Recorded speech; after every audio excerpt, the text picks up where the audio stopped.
All right, Bill Bodnar, welcome to the 2 p.m. Sales Espresso Shot webinar, man. You doing all right? I'm doing well, Skip. Thanks for having me, my friend. Absolutely. Guys, we're very honored to have Bill Bodnar, Chief Revenue Officer with Tabrasa Mortgage Market Guide here. And he's going to help us get through some of the market mush the last 30-ish days. And also, but more importantly, also to help you explain it to your borrowers, because it's put us all in a situation where we have a hard time doing that. So with that, because Bill, we keep these 15 minutes or less, so I want to be fast paced here. Do me a favor. Let's hit up first, if you would, help my MLOs on the webinar today understand what's been going on in the market. So explain it in the shortest term possible. Yeah, sure. Cut me off. So we got 15 minutes. So obviously April has been just completely wild. And we had, to be succinct, I looked at April in two chunks, right? The first couple of weeks of April, we watched the market driving off a cliff, stocks, bonds, awful. And then on Friday, April 11th, and a lot of this had to do obviously with the tariffs, the noise, where are things going to go, the uncertainty. Really, it's about uncertainty. The news flow changing every 12 seconds. And then I think the big thing happened as the bond market was suffering and rates were spiking. On Friday, April 11th, in the middle of the day, Jamie Dimon came out and said, if this kerfuffle, right, to describe what was going on in the bond market continues, that the Fed is going to need to come in and do something. And then on the heels of that, another Fed official came and said, basically, yes, we're going to do that. And what do they mean? So essentially what they said at that moment in time, which completely changed the scope of the bond market, because interest rates have improved dramatically since then, is that it said, if we go back to where we were, for those watching, where the bond market was at the start of the pandemic, right? That uncertainty, that 40 million people would be unemployed. The bond market was doing horribly. And the Fed came in and were buying bonds. And very simply, they stopped the selling. And so that is when things change. And on top of that, Skip, the week afterwards, our Treasury Secretary, Scott Bessent, came out and said, we have the toolbox if things get crazy. So what I would be, if I were in a loan officer's shoes right now, I would be saying things were really crazy at the beginning of the month, but right now the bond market has stabilized a lot. There's a sense of calm because all of these officials leading the Treasury Department, the Fed, and our largest bank on the planet have said they have the tools and the wherewithal to stop this craziness. So ironically, they said, if the kerfuffle continues, they'll do something, but they didn't do anything because they just spoke about it. So it's been wild. So uncertainty's been there. But the other thing I'd share is there's been a lot of hard data that has been pretty darn good, right? Yeah. The numbers have been okay, but the soft data has been weak. We could talk about that in a moment too. But that's like where we are. And from an interest rate environment, it's a good story that maybe doesn't get told a lot in the media. We could talk about that too. Yeah, let's tell you what, let's just go ahead and knock out some of the data points. Because like you said, we've had some encouraging stuff over the last, it's hard to say, it's up and down so much, but definitely over the last couple of weeks. Yeah. So a couple of things that we're seeing, right?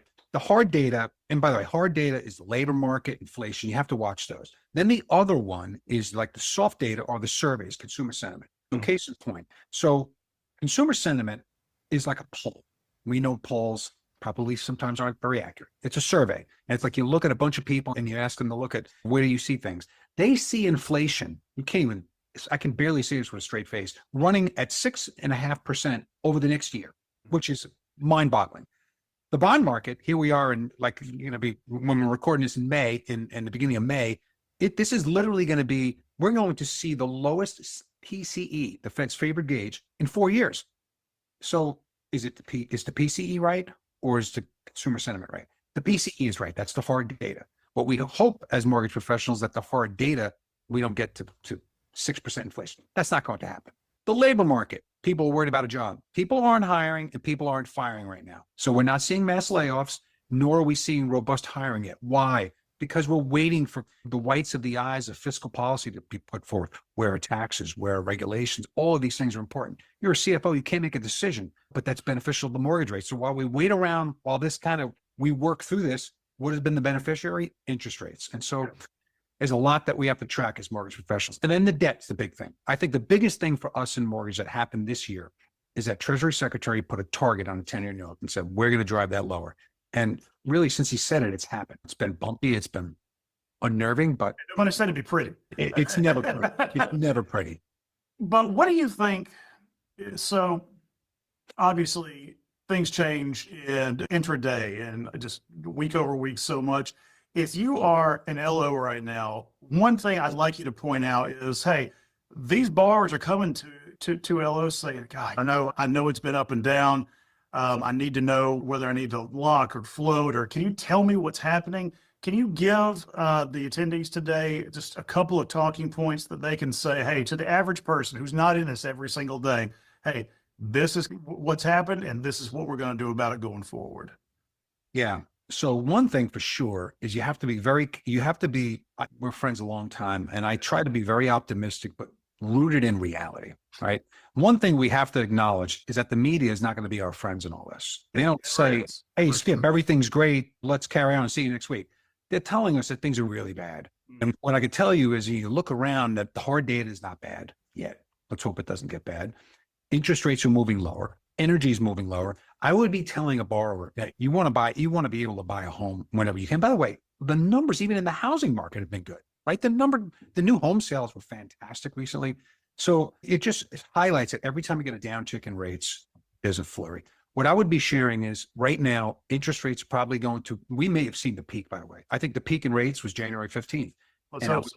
Yeah, I think so. And why? At the same time on January 15th, oil hit $81 and they basically slid lower at the same time. Here we are at $61. There are just so many disinflationary forces at play right now that I think that the peak in interest rates is in. Even though people talk about tariffs and the noise, the reality is, folks, no one knows how this tariff story is going to end.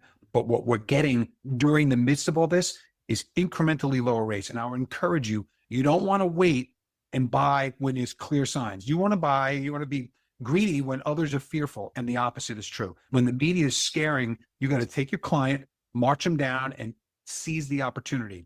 Because once the interest rates come down lower, and they probably will come lower at some point, who knows when? No one really knows.